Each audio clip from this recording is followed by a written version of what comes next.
जय श्री राधे। पूज्य श्री सद्गुरुदेव भगवान के चरणों में प्रणाम। परम पूज्य श्री बालकृष्ण दास जी महाराज का जीवन चरित्र। श्री मोतीराम जी को रज की प्राप्ति। श्री मोतीराम जी का परिचय पूर्व में विस्तार से दिया ही जा चुका है।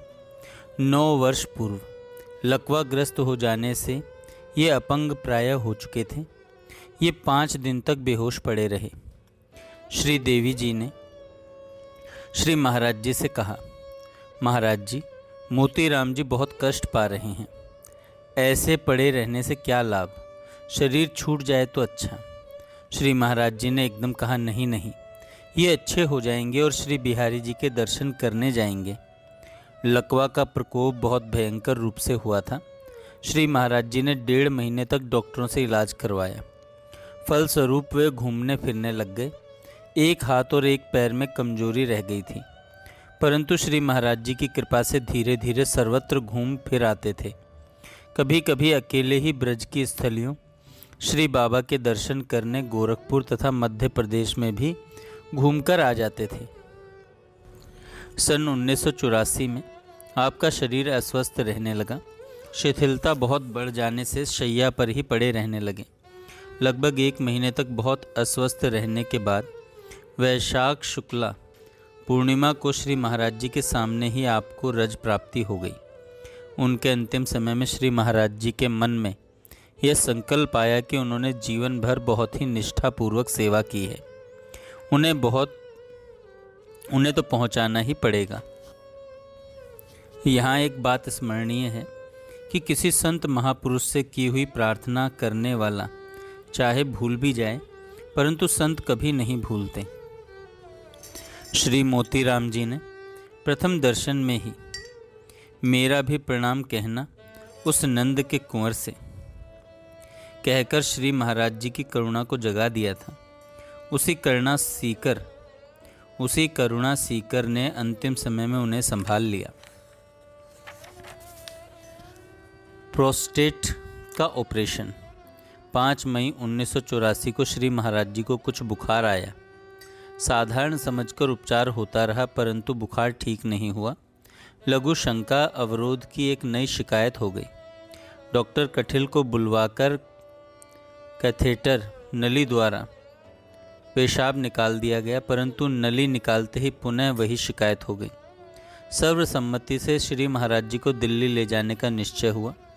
श्री महाराज जी में अत्यंत निष्ठा रखने वाले श्री काशीराम जी सर्राफ कुंज के निकट ही रहते थे। उनकी कार के लिए पूछा गया। अत्यंत आवश्यक कार्य से उन्हें कहीं जाना था, परंतु श्री महाराज जी के स्वास्थ्य की बात सुनकर उन्होंने तुरंत ही कार देने के लिए स्वीकृति दे दी। इसी समय श्री महाराज जी ने अचानक कहा, कार तो दिल्ली से आज शाम को अपने आप ही वेणु विनोद कुंज के दरवाजे पर आ जाएगी। श्री ठाकुर जी ने कहा, महाराज जी, दिल्ली में न किसी को सूचना दी है, न किसी के आने का कार्यक्रम है, कार कहाँ से आएगी। श्री महाराज जी ने कहा, देखिए, आज शाम तक 7 बजे तक कार दरवाजे पर रहेगी। और आश्चर्य की बात यह थी कि चाहे कारण कुछ भी बना हो, ठीक 7 बजे श्री डालमिया जी की कार वेणु विनोद कुंज के द्वार पर आकर खड़ी हो गई। सबको बड़ा आश्चर्य हुआ। ऐसा लगा श्री महाराज जी को अपने अंतर्दृष्टि से भविष्य में होने वाले ऑपरेशन की जानकारी थी। 16 मई को सुबह 7:30 बजे श्री महाराज जी, ठाकुर जी, मैं और कुसुम जी एवं भगवान दास दिल्ली के लिए रवाना हो गए। 9:30 बजे ईस्ट ऑफ कैलाश में श्री लाल जी के यहाँ पहुँचे। वे घर की दूसरी मंजिल पर रहते थे। अत्यधिक कमजोरी आ जाने से श्री महाराज जी को नीचे की मंजिल में मकान मालिक श्री गुप्ता जी के एक कमरे में पलंग पर बिछवाकर लिटा दिया गया। जाते ही घनश्याम जी ने डालमिया हाउस फोन से श्रीमती ललिता जी एवं अरुणा जी को श्री महाराज जी की स्थिति से अवगत कराया। उन्होंने कहा, आप श्री महाराज जी को लेकर Jain Medical Centre South Extension पहुंचिए, हम भी वहीं पहुंचते हैं। ऐसा ही किया गया। डॉक्टर जैन ने श्री महाराज जी का इलाज प्रारंभ कर दिया। ग्लूकोज चढ़ाया एवं इंजेक्शन दिए गए। शाम तक श्री महाराज जी के स्वास्थ्य में काफ़ी सुधार दिखाई देने लगा। रुका हुआ पेशाब पूर्ण रूप से आने लगा। दूसरे दिन शाम को डॉक्टर की अनुमति से श्री महाराज जी को लाल जी के घर पर ले आए, परंतु फिर वही शिकायत प्रारंभ हो गई। डॉक्टर जैन को फ़ोन किया गया और उसी समय उनके आज्ञानुसार श्री महाराज जी को नर्सिंग होम में ले जाया गया। नली डाल दी गई और यूरिन तथा ब्लड परीक्षण आदि सभी प्रकार के परीक्षण शुरू हो गए। अल्ट्रासाउंड से किडनी देखी गई, परंतु कुछ निर्णय नहीं हुआ। प्रोस्टेट स्पेशलिस्ट सर्जन मैथ्यूज़ को बुलाया गया और दोनों डॉक्टरों ने यंत्र द्वारा आधे घंटे तक परीक्षण किया। फलस्वरूप पता चला कि प्रोस्टेट बहुत बढ़ गया था तथा शीघ्र अतिशीघ्र ऑपरेशन करना आवश्यक है। अंततः 21 मई की तारीख ऑपरेशन के लिए निश्चित हुई। सुबह से ऑपरेशन की तैयारी हो गई। श्री महाराज जी प्रसन्न थे, हम लोग उदास खड़े थे। हमें उदास देखकर श्री महाराज जी ने मुस्कुराते हुए कहा, बेहोश करने के बाद कुछ भी करते रहें, हमें क्या, हमें तो ज़रा भी विचार नहीं है। ऑपरेशन का समय आया। प्रातः 7:30 बजे ऑपरेशन होने वाला था। कमरे के बाहर ठाकुर जी, मैं, कुसुम जी, मनोरमा जी, अलबेली शरण जी, श्याम, माधवी, नीना, गोपी, लाल जी, चोपड़ा जी, स्वामी श्री राम जी और बहुत से लोग थे। श्री महाराज जी को स्ट्रेचर पर लिटाकर ले जा रहे थे। हम लोगों के मुख पर अत्यंत उदासीनता छाई हुई थी। श्री महाराज जी हमें देखकर मुस्कुराए, चिंता की क्या बात है, अभी थोड़ी देर में आता हूँ। परंतु इस बात से हमारी उदासीनता दूर होना संभव नहीं था। ऑपरेशन थिएटर में बड़े डालमिया जी अपने हाथ में माला झोली लिए श्री महाराज जी के सिरहाने खड़े थे। डॉक्टर जैन से उनका घनिष्ठ संबंध था। उन्होंने डॉक्टर से कह दिया था, मैं पास खड़ा होकर ऑपरेशन देखूंगा। बाहर के कांच से श्री लाल जी देख रहे थे। ऑपरेशन लगभग 2 घंटे चला। बड़े डालमिया जी टेबल के पास खड़े होकर श्री महाराज जी को नाम सुनाते रहे। बाद में श्री महाराज जी को स्ट्रेचर द्वारा वार्ड में लाकर लिटा दिया गया। सबके लिए एक साथ अंदर जाने का निषेध था। हम में से एक ही व्यक्ति अदल बदल कर कमरे में रहता था। डॉक्टर साहब ने काट कर निकाली हुई प्रोस्टेट ग्रंथि एक कटोरी में रखकर हमें दिखाई। वह एक छोटी गेंद के बराबर थी। मैंने डॉक्टर साहब से पूछा, यह कितनी बढ़ गई थी? उन्होंने कहा 20 गुनी। हमें बड़ा आश्चर्य हुआ। इसी के कारण श्री महाराज जी को बहुत कष्ट उठाना पड़ता था। ऑपरेशन बहुत अच्छे से हो गया। ऑपरेशन से पूर्व डॉक्टर जैन ने कहा था, इस ऑपरेशन में ब्लड बहुत जाता है, अतः ब्लड चढ़ाना होगा। परंतु श्री महाराज जी ने कहा, मुझे किसी का रक्त नहीं लेना है। डॉक्टर ने कहा, जहाँ तक संभव हो आपकी आज्ञा का पालन करूँगा, परंतु आवश्यकता होने पर आज्ञा पालन में समर्थ नहीं हो सकूँगा, कारण इस ऑपरेशन में ब्लड चढ़ाना ही पड़ता है। श्री महाराज जी चुप रहे, कुछ बोले नहीं। किसी को न बताते हुए डॉक्टर ने ब्लड बैंक से ब्लड मंगवा कर रख लिया था। श्री महाराज जी के परिकर के हम लोग चाहते थे ब्लड बैंक का ब्लड न लेकर हम में से ही जिसका भी ग्रुप मिलता हो उसका ब्लड ले लिया जाए। इसके अतिरिक्त लाल जी, उषा जी भटनागर का भाई, श्रुति मोहन, अमीचंद जी, रमेश कोहली, स्वामी श्री राम जी आदि सभी लोग ब्लड देने के लिए सहर्ष तैयार थे। अनुरोध करने पर डॉक्टर जैन ने सभी का ब्लड ग्रुप टेस्ट कर लिया था, परंतु महज आश्चर्य, ऑपरेशन में रक्त देने की आवश्यकता नहीं पड़ी। जितना ब्लड चाहिए था उतना नहीं गया।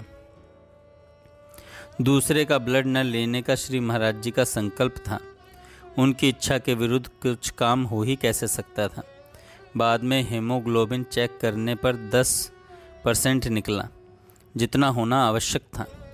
जिनके रोम रोम में श्री कृष्ण हो, उन्हें किसी का ब्लड दिया भी कैसे जाता। श्री महाराज जी के संकल्प की रक्षा श्री कृष्ण ने स्वयं ही की। ऑपरेशन सफलतापूर्वक हो जाने की सूचना सर्वप्रथम स्वामी श्री राम जी ने वृंदावन आकर दी थी। 3 दिन तक श्री महाराज जी को अत्यंत बेचैनी रही। इतनी कष्टमयी स्थिति में भी श्री महाराज जी प्रसन्न रहते थे। जहाँ तक हो सकता था अपने आप उठने की चेष्टा करते। हम में से 1-2 व्यक्ति सदा ही पास रहते। बड़े डालमिया श्री जयदयाल जी, श्री विष्णु हरि डालमिया जी, अरुणा जी, ललिता जी, इंदु जी आदि सभी लोग श्री महाराज जी को देखने नित्य ही आते थे। श्री महाराज जी लेटे लेटे भगवत चर्चा करते थे। प्रायः बड़े डालमिया जी से नित्य ही थोड़ी बहुत भगवत चर्चा होती ही रहती। मध्य मध्य में हमें श्री महाराज जी से कहना पड़ता, आप विशेष कमज़ोर हैं, अधिक बोलने से थक जाएंगे। श्री महाराज जी कहते, अच्छा अच्छा कहकर कुछ क्षण चुप रह जाते, परंतु पुनः आए हुए लोगों की प्रसन्नता के निमित्त बातचीत करने लगते। श्री महाराज जी का कष्ट देखकर हम लोग कांप जाते, परंतु इतने कष्ट में भी आप प्रसन्न रहते। ऑपरेशन ठीक हो जाने के कुछ दिन पश्चात श्री विष्णु जी विदेश चले गए। श्री महाराज जी को लेटे लेटे शौच जाने का अभ्यास न होने से 3 दिन तक पेट साफ नहीं हुआ। इससे बेचैनी और बढ़ गई। डॉक्टर ने बैठने के लिए मना किया था। तीसरे दिन दोपहर श्री महाराज जी के पास भगवान दास को छोड़कर ठाकुर जी लाल जी के यहाँ कुछ समय के लिए चले गए थे। पीछे से श्री महाराज जी ने भगवान दास से कहा, देखो मुझे पलंग से नीचे बैठा दो तो शौच साफ हो जाएगा। भगवान दास के मना करने पर भी आप पलंग से उतरकर नीचे बैठ गए। शौच तो साफ हो गया, पर भीतरी टाँके चट चट की आवाज़ के साथ टूट गए। थोड़ा हल्कापन महसूस हुआ, पर शीघ्र ही ऑपरेशन स्थान पर वेदना होने लगी। डॉक्टर जैन ने पुनः परीक्षण करके बताया, टाँके टूट गए हैं, पुनः ऑपरेशन करना पड़ेगा। डॉक्टर भी बहुत दुखी हुआ। अत्यंत वेदना हो रही थी, अतः उसी समय ऑपरेशन थिएटर में ले जाने की व्यवस्था की गई। श्री घनश्याम जी ने डालमिया जी को फ़ोन द्वारा उसकी सूचना दी और शीघ्र आने के लिए कहा। उन्होंने कहा, मैं पूजा करके 10-15 मिनट में आ रहा हूँ। पर घनश्याम जी ने कहा, पूजा बाद में कर लीजिएगा, आप शीघ्र अतिशीघ्र आ जाइए। उन्होंने स्वीकृति दी तथा उसी समय अस्पताल आ गए। ऑपरेशन थिएटर में माला झोली हाथ में लिए टेबल के पास खड़े होकर नाम सुनाते रहे। इस ऑपरेशन में श्री महाराज जी को बहुत ही कष्ट उठाना पड़ा, परंतु आपकी गंभीरता यथावत रही। इसी बीच एक दुखद घटना हो गई। श्री पुरुषोत्तम जी धानुका का कार दुर्घटना में बुरी तरह घायल हो गए और उनकी धर्मपत्नी की मृत्यु घटना स्थल पर हो गई। दिल्ली के अस्पताल में धानुका जी को भर्ती करवाया गया। कई दिन बेहोश रहने के पश्चात होश में आए। श्री महाराज जी के प्रति बहुत श्रद्धा रखते थे। इस दुर्घटना की सूचना नर्सिंग होम में जब श्री महाराज जी को मिली तो आपको बहुत दुख हुआ। श्री महाराज जी अपना कष्ट तो भूल गए और उसी समय घनश्याम जी को देखने के लिए भेजा। आशीर्वाद प्रदान करते हुए कहलवाया, चिंता न करें, ठीक हो जाएंगे। जय श्री राधे। आगे हम कल सुनेंगे।